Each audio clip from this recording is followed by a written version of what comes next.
ele criou o princípio inteligente anexado ao livre-arbítrio, desde que ele criou esse princípio inteligente com essa condição de escolher seus próprios caminhos, nós fomos fazendo as nossas escolhas e fomos gerando atrasos, enganos. E a maioria das vezes a gente apreciava o subterfúgio, a ilusão, né, de que estávamos fazendo o melhor, o mais correto, quando, na verdade, a gente estava burlando as leis divinas, né? É isso. Para começar o ano de 2021, nós estamos encerrando o capítulo 1º do Livro dos Espíritos. Mentira, nós não estamos encerrando, ainda tem mais 2 itens. O item 8 e o item... Ah, não. O item 8 a 11 ainda tem. São itens pequenininhos, então vai dar para fazer mais de um item no mesmo dia. Mas hoje nós estamos encerrando aquela parte das 3 revelações. Moisés, o Cristo e o Espiritismo. Então, hoje nós vamos falar um pouco do Espiritismo. O que vem a ser o Espiritismo? Quando o Espiritismo foi idealizado no plano espiritual, da forma como a gente concebe, né? Mas nas dimensões que se interpõem à Terra, ele foi pensado para ser não uma religião como nós a transformamos. E por isso que o codificador jamais deu o nome de religião. Ele foi idealizado para ser um elo entre a ciência nascente e a religião arcaica, a religião medieval. Então, o que se pensou para essa nova doutrina, como o codificador a denominou, doutrina, filosofia, o que se pensou para ela foi que em ela surgindo junto com a ciência, porque, veja bem, a codificação se deu em 1857, não é isso? Através do Livro dos Espíritos ficou instaurado a codificação, embora antes já tivesse várias manifestações. E ali, naquele momento, era nascente a astronomia, através de Galileu, Hubble, né? De tantos outros expoentes que ali estavam revolvendo o céu com as suas lunetas tão primitivas, né? E Kepler e tantos outros, né? Que ali estava nascente a doutrina, a ciência da matemática, da geografia, né? A própria medicina, naquele momento, se separa, né, das outras ciências, porque um médico, para ser médico, ele tinha que aprender astrologia, astronomia, ele tinha que aprender trigonometria, ele tinha que aprender várias ciências para depois aprender a medicina. E aí, nesse momento, a medicina olhou para si própria e percebeu que ela era uma ciência em si, embora ela necessitasse dos princípios científicos que lhe eram ali familiares e próximos. Então, por exemplo, para se calcular a quantidade de medicamento que um paciente deveria ingerir, é lógico que o médico deveria conhecer de estatística, de matemática, e ele também precisava conhecer a ciência da farmácia, da manipulação dessas ervas, porque naquela época não havia os medicamentos como existem hoje. Estavam começando as boticas. Os remédios eram macerados, né? Até transformar em pó, eram secos, desidratadas as folhas.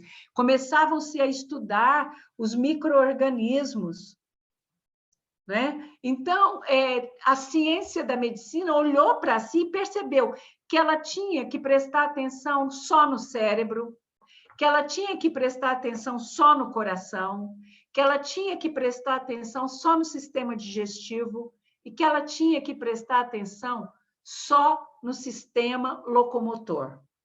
Depois veio a preocupação com o sistema endócrino, com o sistema respiratório. Então, ela não podia perder-se estudando matemática, estudando física, estudando outras ciências, embora essas ciências façam parte hoje do ensino fundamental da medicina, nos primeiros tempos de estudo, mas era necessário que ela focasse mais nesses estudos. Então, começa-se um conflito, porque surgem essas novas ciências e elas encontram aqueles que vocês tanto abominam por serem difíceis de entender, que são os filósofos dessa época, né? Você pode começar, vamos falar assim, de uma época que vai não só de Platão, Sócrates, Aristóteles, e sabe, mas que vem mais para a modernidade. Então, você pode ver aí um Foucault, um Karl Marx, um Engels e tantos outros, né? Um Voltaire, um Rousseau, todos já mais contemporâneos. Hoje, você poderia chamar esses, vou citar um, Rousseau. Ele não é um filósofo, ele é um pedagogo. Ele é um expoente da ciência didática, a ciência do conhecimento. Mas não tinha um nome para aquela ciência, ele era um filósofo. E se você pegar Karl Marx, o filósofo Karl Marx, ele não era um filósofo, ele era um sociólogo. Ele estudava as políticas sociais. Então, se você começar a perceber isso, né, você vai ver que existiam poucas ciências porque não se tinha o quê? Uma organização daquela grade, né? E aí a espiritualidade faz uma grande conferência, faz uma grande reunião, né?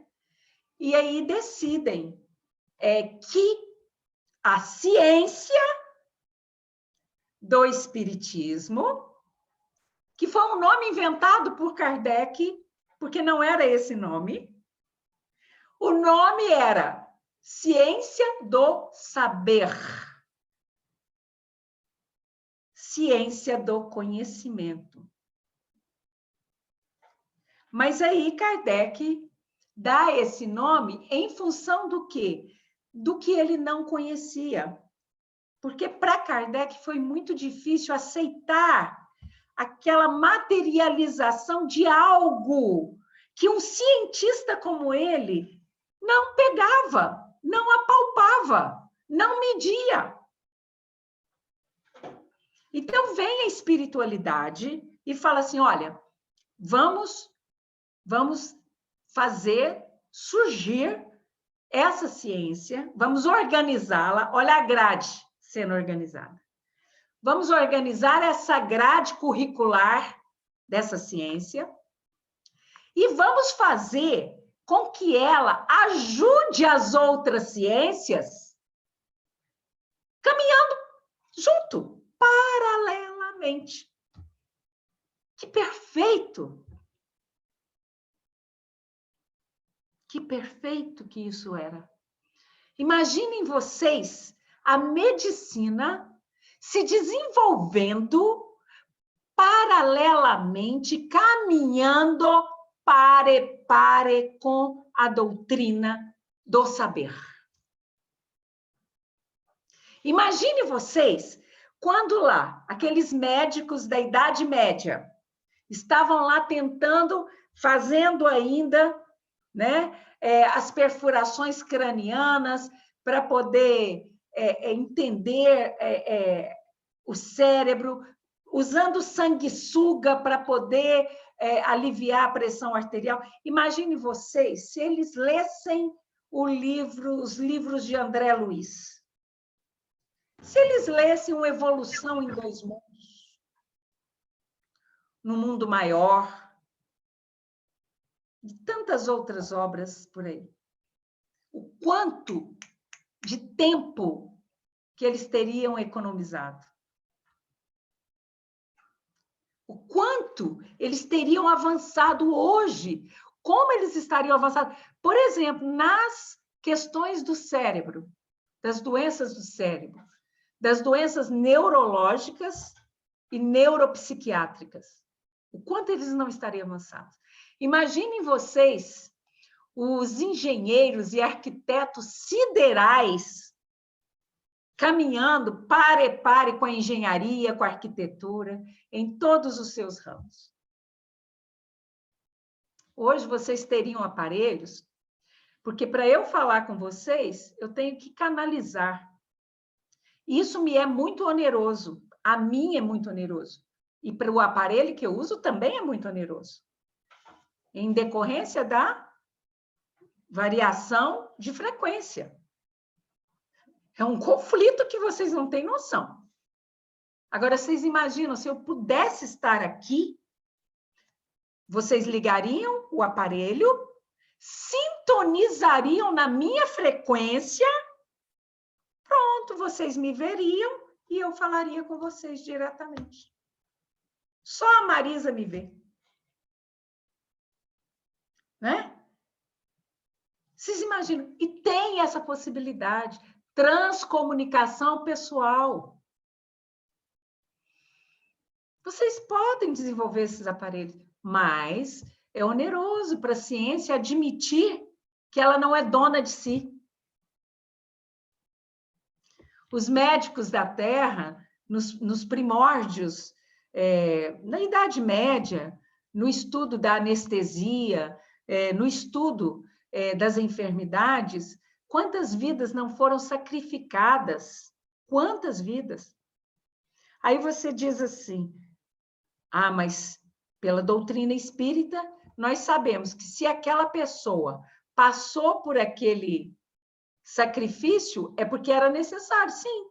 Talvez ele tivesse sido um xamã, né, maia, asteca, decapitador de cabeças lá, oferecendo sacrifícios aos seus deuses, e hoje eles são os decapitados cujas cabeças são oferecidas aos deuses da ciência.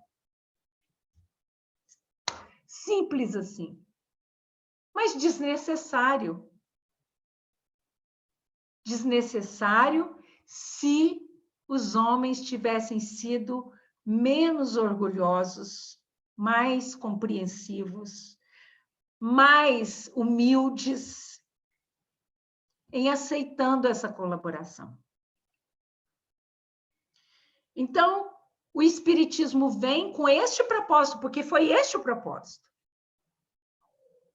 Se vocês estudarem o Livro dos Espíritos com o cérebro, com uma mente lógica, buscando nas ciências que existem por aí, as explicações que eles dão para o mesmo teor, vocês vão ver que nada se lhe escapa dos ensinamentos que tem. Muita coisa por ser revelada.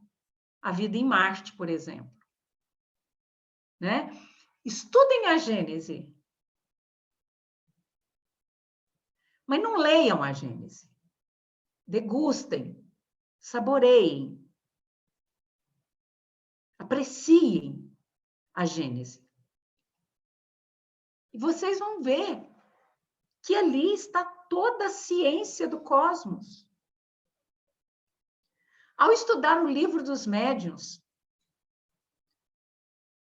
as pessoas estudam o Livro dos Médiuns com os olhos de o que faz um xenoglata, o que faz um psicógrafo, o que faz um médio anímico. Não, estudem aquilo ali, buscando em cada informação o que a ciência fala a respeito, e vocês vão ver o quão rico isso é. Mas, tudo bem. O Espiritismo veio, ele foi lançado como uma doutrina, como uma filosofia. O Livro dos Espíritos se tornou o alicerce dessa doutrina. Ele passou a ser o norteador, né,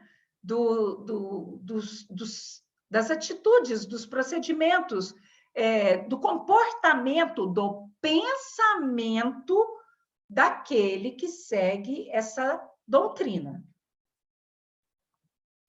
Então, criou-se nesse momento o quê? Uma filosofia. Uma filosofia de vida. Não somente a filosofia cristã foi ali agregada, mas também a filosofia científica. Então, nesse momento, o Espiritismo faz o elo entre Moisés e Jesus e entre a humanidade terrena, encarnada. Ele faz esse elo.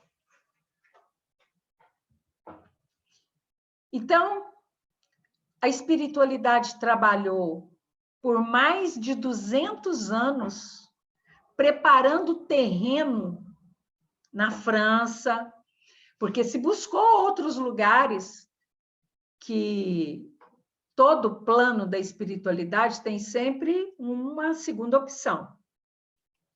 Qual seria o lugar ideal? A América nascente, a Inglaterra, a Alemanha, né? Mas era na França, onde estavam os maiores pendores de revolução humanitária, que também destoou. O iluminismo, toda a grandeza do iluminismo, todo o significado espiritual do iluminismo. E olha no que deu. Guilhotina. Né? Mas, enfim, está ali lançada a pedra fundamental e agora vamos trabalhar. 200 anos se trabalhando, se movimentando, preparando o terreno, até a reencarnação do nosso irmão, que naquela época recebe o nome de Leon Denis. Né? A educação dele, os pais, tudo organizado para ser o berço imparcial. Foi educado longe do burburinho de Paris, vai para Yverdun, na Suíça, recebe por mentor um dos maiores pensadores da época, tão desprezado, tão deixado à parte, em segundo plano, porque pregava uma educação humanitária, igualitária, coletiva, que era Pestalozzi. Na classe que um filho de magistrado estava, como era o caso de Leon Denis, estava também o filho do zelador do prédio de Yverdun. Essa era a grande diferença. Por que eu vou valorizar um pedagogo desse? Vamos colocar na sala A os filhos dos poderosos. E na sala Z, o João, ninguém. Não é? Então, veio toda aquela pleiade de espíritos, de seres, né, extrafísicos, para poder calçar o chão para que a doutrina espiritualista se erguesse. o alicerce para que ela se erguesse. E ela se ergueu com muito suor, com muito sacrifício, com muitas perdas por parte do nosso grande irmão codificador. Porque vocês leem ele, que bonitinho, como foi tudo lindo. Oh, e ele recebia mensagem. Oh, e era lindo. Vocês não sabem o que ele passou.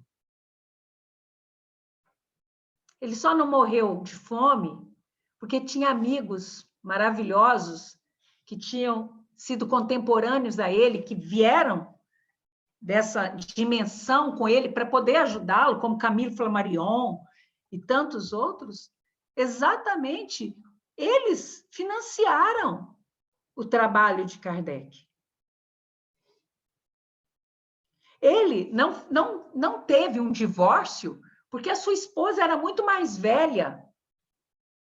Era uma companheira, era uma parceira, era uma aliada. Ela tinha para com ele aquela paciência das pessoas que alcançam a maturidade antes da idade. Porque se fosse uma esposa muito mais jovem, talvez não tivesse a compreensão da dimensão do que estava acontecendo naquele momento. Eu quero perguntar a vocês, e depois vocês me respondam pelo chat. Vocês têm noção da dimensão do que está acontecendo agora, neste momento? Sinceramente, eu quero que depois vocês me respondam. Vocês têm noção da dimensão do que está acontecendo nesse momento? Da revolução que está acontecendo? Então, o Espiritismo veio, trouxe toda esse arcabouço para que todos nós pudéssemos nos manifestar de forma direta. Não havia necessidade do meio médium intercâmbio. Não tinha. Eu poderia me comunicar com vocês pelos aparelhos de vocês, pelo rádio, pela televisão, pelo computador, pelo seu aparelho celular, por qualquer aparelho. E posso. Eu já ensinei aqui como que vocês sintonizam. Você não conseguiu porque você não quis. Porque eu já ensinei como que faz. E não vou ensinar agora de novo, não. Então, o que acontece? Hoje, vocês têm um atraso na doutrina espírita por conta da negligência, do orgulho, da vaidade. Por quê? É culpa de vocês? Não. É que vocês estão aqui hoje atentos e me ouvindo. Hoje vocês me escutam. No tempo de Jesus, vocês não escutavam ele. No tempo de Francisco de Assis, vocês não escutavam ele. No tempo de Antônio de Pádua, vocês não escutavam ele. No tempo de Allan Kardec, vocês não escutavam ele. Mas agora vocês estão me escutando. E é por isso que esse momento é tão importante. Pela primeira vez em suas existências aqui na Terra, vocês pararam para nos ouvir. Sem dogmas, sem rituais, sem fantasias, sem misticismo. Eu falo com vocês. Vocês me ouvem. É muito simples. Não existe nenhum tipo de magia nisso, não. Olha o último capítulo da Gênesis. Leiam o último capítulo da Gênesis. Não existe milagre. Não existe magia.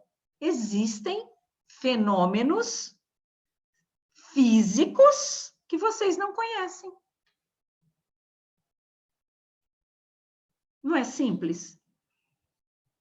Então, o que aconteceu? Com o endurecimento desses corações, que eram os de vocês, não é?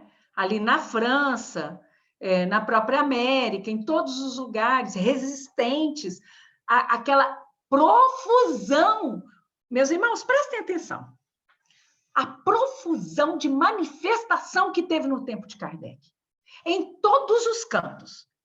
Tinha materialização para todo lado. Tinha manifestação para todo lado. O que tem hoje? Tem mesa girante? Anderson, você está vendo alguma mesa girar aí na sua frente?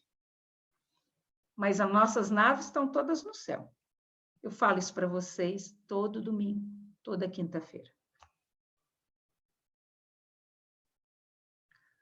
João aparece aqui. O que eu te prometi no primeiro culto do ano passado? Você mostraria uma nave sua. Uma nave minha. Quantas naves eu mostrei para todos vocês que estavam comigo agora no dia 23? No mínimo 3.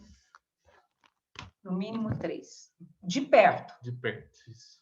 E mais outras 10 que estavam de vigia. Uhum. Pode voltar para o seu lugar. Obrigado. Eu não estou brincando. Então, hoje está tendo uma nova revolução. Uma nova revolução. Transformamos a religião numa muleta. Uma muleta. O espiritismo virou uma muleta. Eu estou com problema. Ah, é o obsessor. O obsessor encostou em mim, está acabando com a minha vida. Eu estou com depressão. É o obsessor.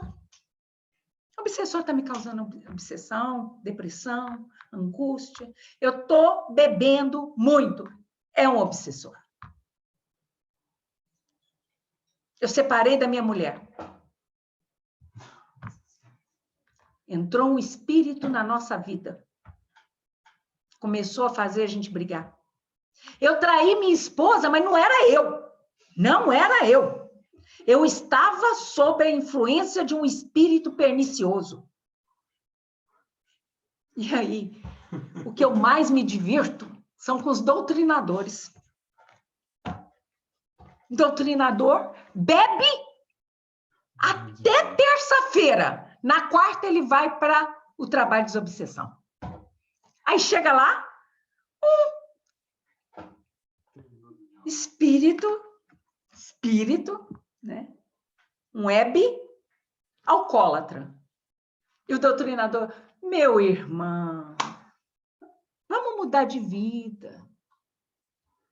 Ponha Jesus no seu coração. Aceite essa ajuda que está sendo oferecida. Não beba, meu irmão. Como que ele pode falar isso? Com que autoridade? Jesus falou que você, para dar alguma coisa, você tem que ter. Amar o próximo. Como a ti mesmo. Como é que eu posso falar para o outro parar de beber se eu bebo? Não justifica. Então, o Espiritismo, que é a terceira revelação, que é o elo de ligação entre Jesus, Moisés, todas aquelas revelações com a humanidade através da ciência, para unir os dois, ela ficou no limbo. A ciência não aceita a doutrina espírita como ciência e a rechaça, como rechaça a ufologia, principalmente a ufologia espiritualista, porque não pode ver, não pode encostar, não pode isso hipocritamente, porque eles podem, e eles fazem isso. Só que eles não te contam. Né? E, por outro lado, todas as outras religiões rechaçam.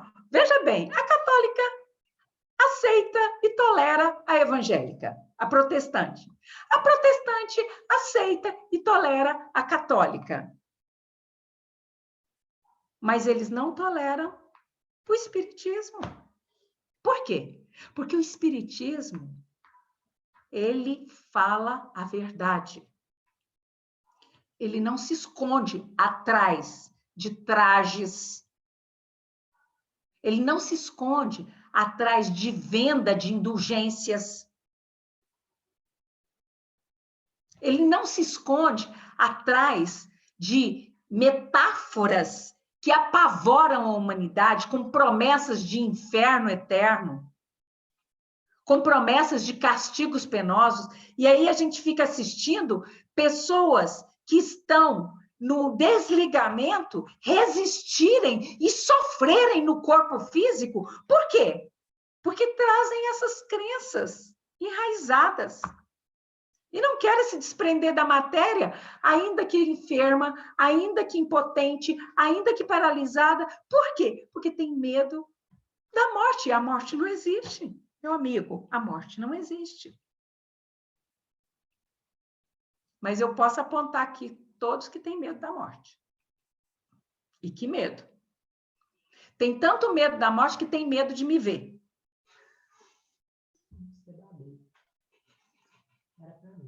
Né? Tem medo de me ver. E se eu aparecer para vocês, estender a mão, vocês vão pegar na minha mão? Pode levantar aí as mãozinhas com positivo. Quem é que vai ter coragem de pegar na minha mão? Obrigada. Muito obrigada. Vocês viram que foi poucos, né? Eu vou fazer essa promessa para vocês, viu, meus amigos? Eu vou pegar na mão de vocês. Vou tocar.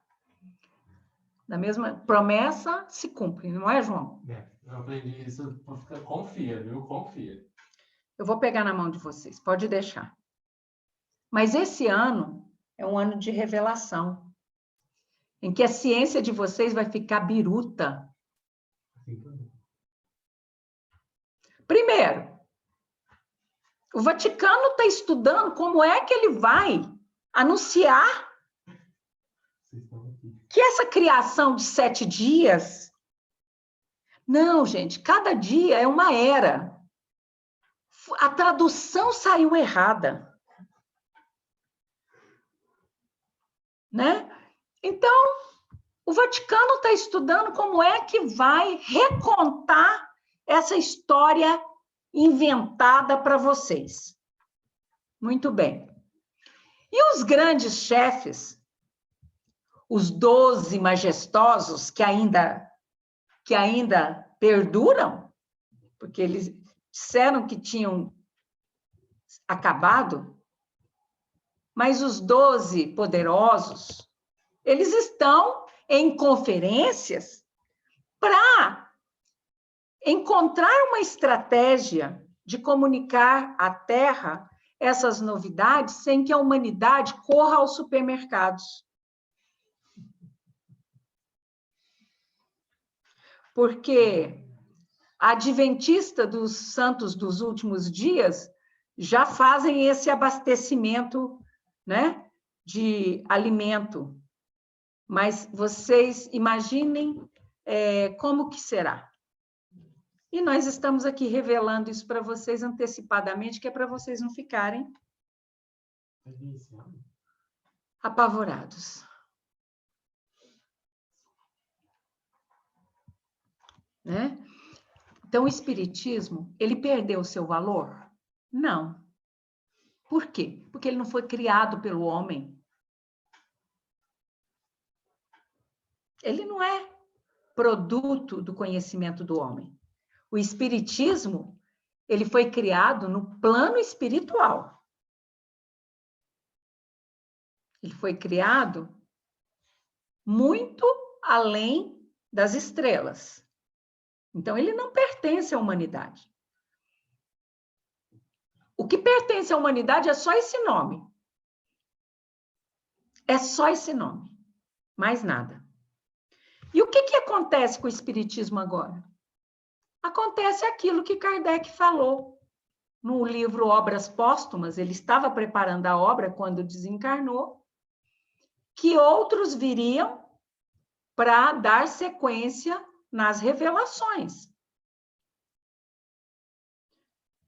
E quando nós começamos com as nossas revelações tão bombásticas, como meu aparelho gosta de alcunhar, eu disse a eles, gravem tudo, registrem, fotografem, gravem tudo, mas só divulguem no momento em que eu autorizar. E assim foi. Se em 2016, 2017, algumas daquelas revelações que eu trouxe tivessem vindo à baila, provavelmente ela teria sido jogada na fogueira da Inquisição. Criaria-se uma nova tribuna inquisitória para poder julgá-la. Como herege, ela já foi julgada muitas vezes, né? Louca já foi julgada muitas vezes. Bruxa foi sua última condenação. Então, também tanto faz. A gente queria que fosse um aparelho realmente polêmico, né? Porque exatamente pelo tipo de revelação que nós traríamos. Então, o Espiritismo, ele não vai acabar. A base do Espiritismo, Pentateuco kardeciano, e a obra subsidiária de Chico Xavier e de alguns outros poucos, obras sérias e que são a base. Essas persistirão, esses conhecimentos permanecerão. O resto acaba tudo. E o que entra no lugar? As novas revelações. Então, prestem atenção. Eu faço um trabalho com vocês como esse e trago alguns conhecimentos para vocês. Quando vocês entram nas suas redes sociais, não é, Nicole? O que acontece? Começa a estourar o mesmo tipo de informação vindo de pessoas diferentes que nem são médiums. De todo canto, das páginas que vocês seguem, a mesma informação. Os médiums da época de Kardec não eram assim? Não vinha para ele cartas das Américas, carta de todas as partes, com as respostas para as perguntas que ele faziam? Médios diferentes, que não se conheciam, que não se viam, que falavam línguas diferentes, mas cuja essência era a mesma.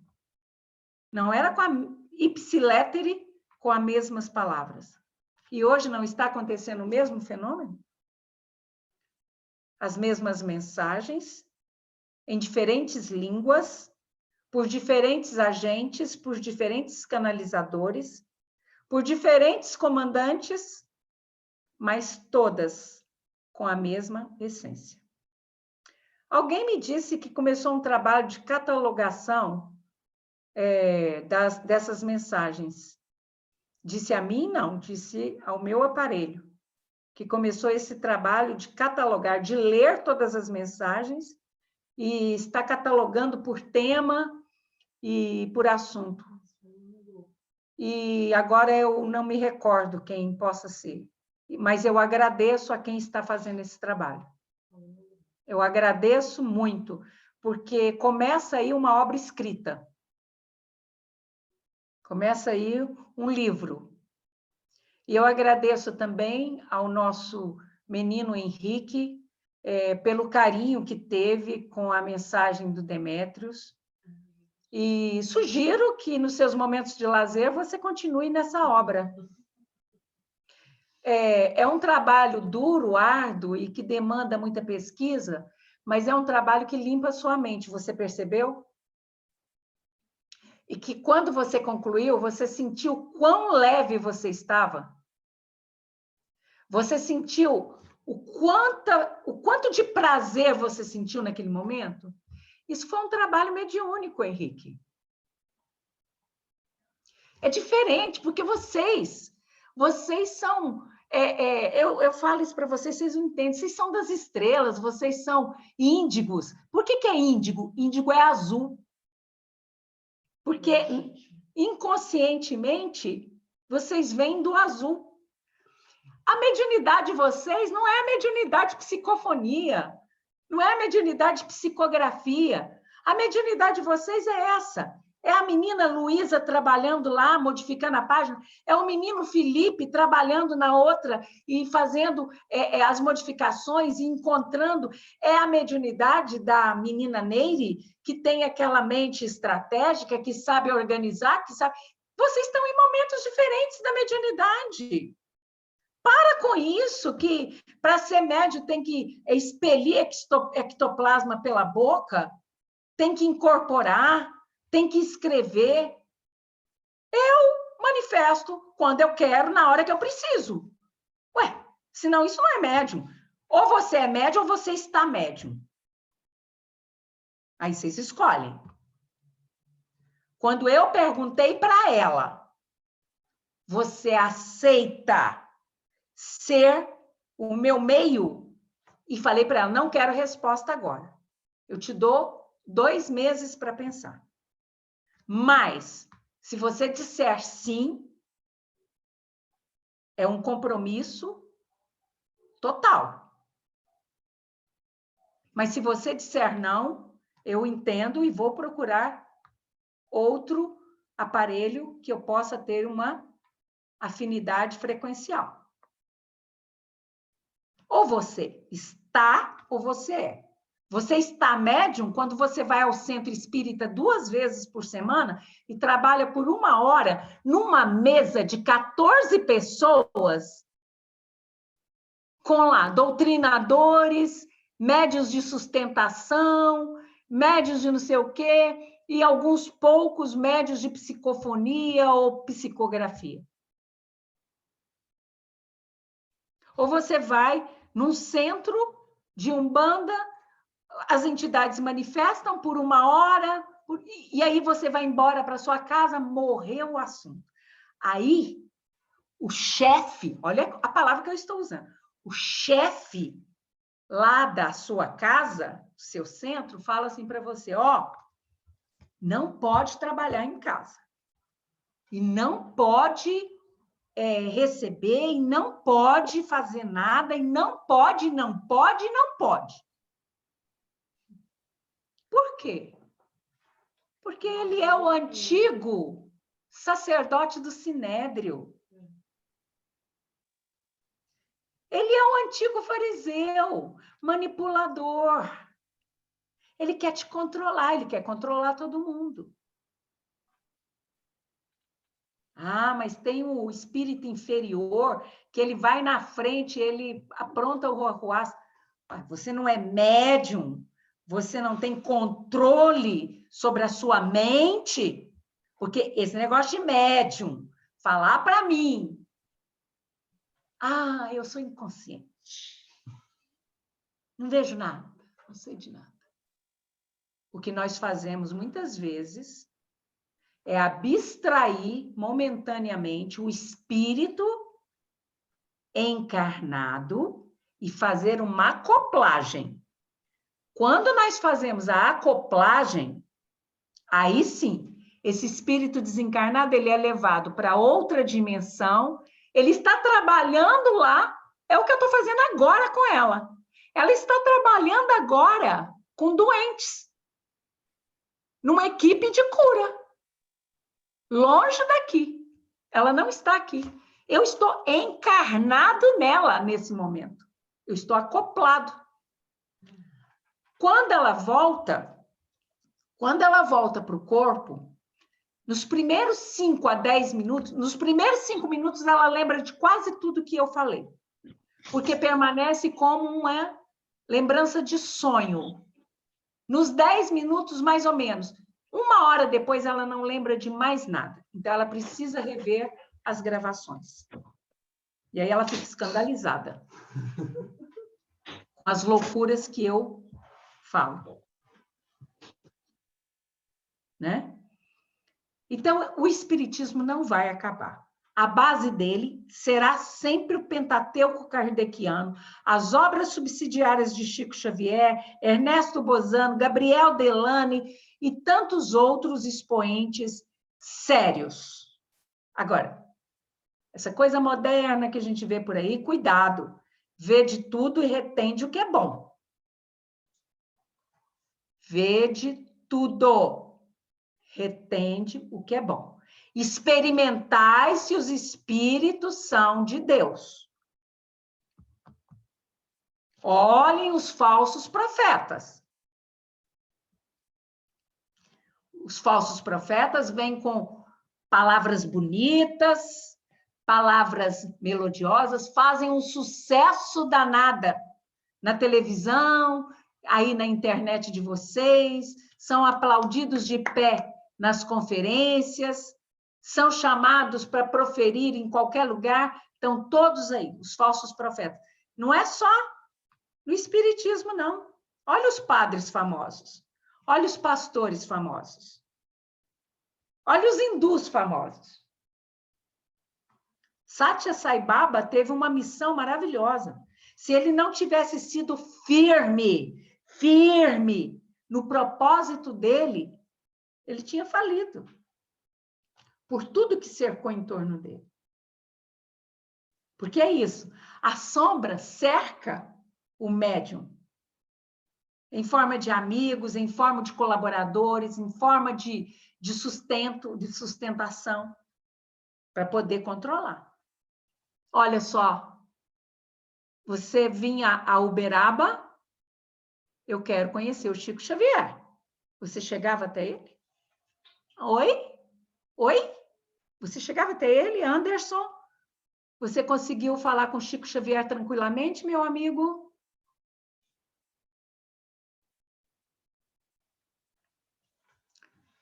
Não estou julgando, eu estou informando que as sombras são necessárias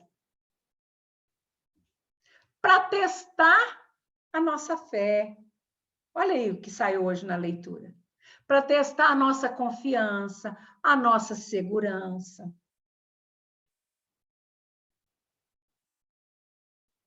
Então, muitos permanecem aqui no grupo em momentos de dificuldade. Quando eles começam a arribar, eles se afastam. Aí os obsessores vêm. Aí eles voltam. Mas fiquem tranquilos, os obsessores nem vêm nem vão. Eles estão. Aos milhares. E eles só se aproximam se você permitir. Então, coloque na sua cabeça, eu não tenho depressão. Eu não estou aberta à influência obsessiva.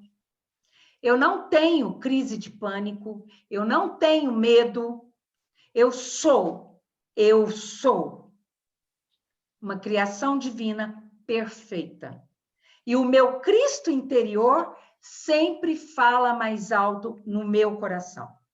E não o meu eu inferior. Eu sou o amor. Eu sou a paz. Eu sou a luz. Eu sou Deus em mim. Esse decreto, se feito com fé. Qual obsessor que quer ficar perto de uma pessoa que está decretando isso, gente? E essa coisa de obsessor já não faz mais sentido, não. Estão aí só agora os mais poderosos. Porque a ralé, que era quem gostava de vocês, já foi levado daqui. Agora estão os grandes, os dragões. Então, fiquem firmes. E se vocês estão aqui e os dragões estão também, é porque vocês são bons. Vocês são fortes. Vocês são valentes. E a minha missão aqui é lembrar que vocês são bons. Vocês são fortes. Ouviu, Maria de Lourdes? Você é forte. Você tem força. Você vai vencer. Um dia de cada vez, Maria de Lourdes. Um dia de cada vez. Um passo atrás de outro passo. Não pretendam dar 3 passos de uma vez. Ninguém dá conta. Um passo de cada vez. Chega à noite e diz, obrigado, Senhor Jesus, eu venci este dia. Amanhã é outro dia. O Espiritismo está aí, não vai morrer, mas ele estará revolucionado. Por vocês, Henrique. por vocês, Felipe Weitzel, João Pedro, Luísa, Neire, por esse jovem Léo, porque esse menino é um menino, um coração maravilhoso, uma criança. Vai viver mais 100 anos para ajudar essa moçada a entrar no trilho. Então, vocês que aqui estão, vocês farão uma revolução na doutrina espírita. Como disse nossa irmã Neire, daqui a 50 anos, as pessoas verão o trabalho de vocês e ficarão assustados com a presciência de vocês. Vocês são visionários. E se Deus não acreditasse em vocês, e se Jesus não investisse em vocês, não estaria nascendo tantas crianças. Tantas crianças. Tantos seres lindos vindo para a Terra. E até nisso a sua Bíblia interferiu.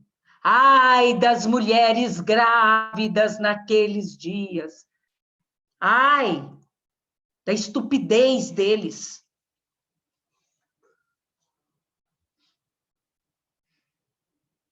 É claro que eles não querem que essa terra seja povoada por espíritos altamente iluminados. E é isso que eu tinha para dizer. Me perdoe, irmão Anderson. Falei além da conta. Eu posso deixar o próximo domingo para você fazer o seu trabalho. Mas falar do espiritismo não se fala em 15 minutos, em 20 minutos. E eu não quis trazer aqui tudo aquilo que vocês já aprenderam nos seus cursos de evangelização. As mesas girantes, as pancadas, como que aconteceu isso, como que aconteceu aquilo, a queima dos livros em praça pública, tudo isso vocês já sabem.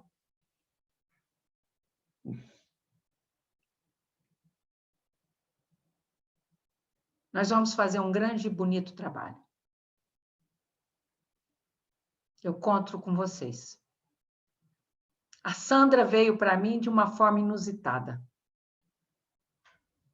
Tantos aqui vieram de forma inusitada. Como dizem, eu escutei um falar assim que caiu aqui de paraquedas.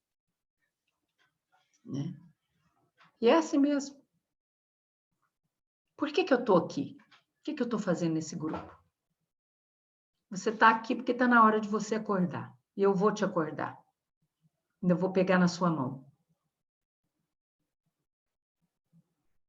Na hora que vocês virem uma luz azul, pode saber que eu estou por perto. Tenho dito. E câmbio final.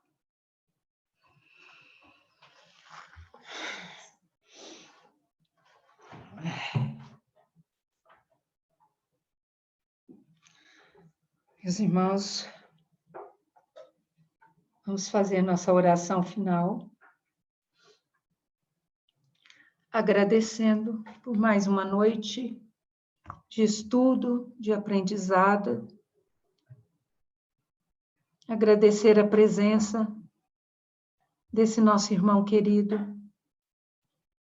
com toda a sua sabedoria, com toda a sua luz.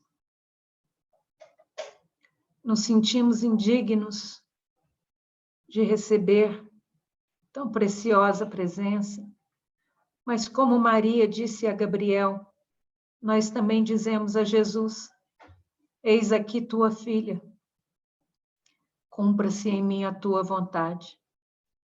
E aqui estou, Senhor Jesus, para todas as vezes em que for necessário o nosso irmão se manifestar, para trazer seus conhecimentos, para dissipar de nossas mentes as trevas da ignorância, para trazer luz ao nosso entendimento, ao nosso caminho, para trazer consolo aos nossos corações. Aqui pronta, Senhor. Enquanto eu tiver forças e enquanto eu tiver consciente aqui na terra, eu hei de te servir. Agradecemos o concurso e a presença da espiritualidade superior em todos os lares que estiveram conosco nessa noite. Agradecemos em especial pelo maravilhoso trabalho de cura que foi realizado aqui, com a presença dessa equipe maravilhosa que vem da quinta dimensão, assessorado diretamente pelo Dr. Bezerra de Menezes. Em especial, agradecemos o sucesso da cirurgia da nossa irmã Elci, que já foi feito no plano espiritual e que agora será concretizada na matéria no dia 6 de janeiro, apenas para cumprimento dos desígnios da ciência. Agradecemos e honramos a presença de Maria Santíssima, que nos acolhe, que nos consola, que nos conforta, que nos abençoa a todos nós. Agradecemos o concurso do colegiado espiritual deste grupo, que não vê distinção em nenhum irmão, em nenhuma religião, em nenhum credo, mas que visa apenas o amor, a caridade, o auxílio. Agradecemos principalmente, Senhor Jesus, a presença dessas 35 pessoas que abriram as suas portas virtuais para ouvir no nosso mestre Ascan, trazendo a sua palavra. Muita gratidão, Senhor Jesus. Com a oração que o Senhor nos ensinou aqui na terra, nós damos por encerrada de nossa parte, mas aberto para todos sempre, o trabalho de culto no Evangelho no Lar. Pai nosso que estais nos céus, santificado seja o vosso nome.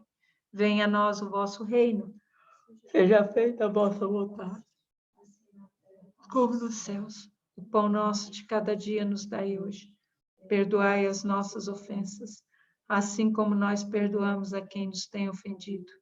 Não nos deixeis cair em tentação, mas livrai-nos da prática de todo mal, porque teu é o reino, o poder e a glória para todos sempre.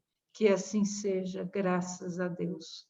Ave Maria, cheia de graça, o Senhor é convosco, bendita sois vós entre as mulheres. Bendito é o fruto do vosso ventre, Jesus. Santa Maria, Mãe de Jesus, rogai por nós, os pecadores, agora e na hora de nossa morte. Amém. Rogai por nós, Santa Mãe de Cristo, para que sejamos dignos das promessas de Cristo. Que assim seja, graças a Deus. Em nome do Pai universal, em nome do Filho crístico e em nome do grande Espírito, nós damos por encerrado esse trabalho. Que assim seja. Amém. Oi, meus companheiros. Todos bem aqui?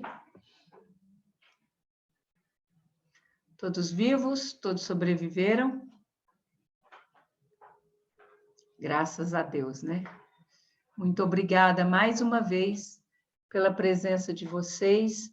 Espero que vocês, ao terminar esse culto, estejam se sentindo melhores, mais aliviados, mais leves, com mais esperança, com mais fé no amanhã, porque amanhã, como diz o Guilherme Arantes, será um lindo dia, né? Na mais louca alegria que se possa imaginar. Então, amanhã é a oportunidade que nós tanto ansiamos, que nós tanto esperamos, de concretizar os nossos sonhos.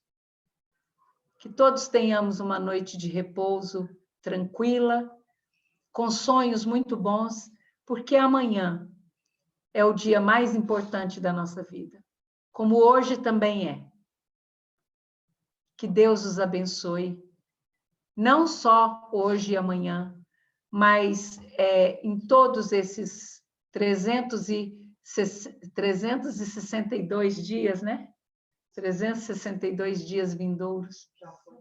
Ah, Né? não, ainda é 63. Não, hoje. Hoje é Hoje é 3, é três. verdade. Então, que Deus os abençoe. Os matemáticos daqui contando, gente, quantos dias faltam. Que Deus os abençoe ricamente. Que vocês encontrem o que vocês estão buscando no caminho de vocês. E não esqueçam do conselho dos nossos mestres. Cuidem de suas famílias com amor, com paciência, com cuidado.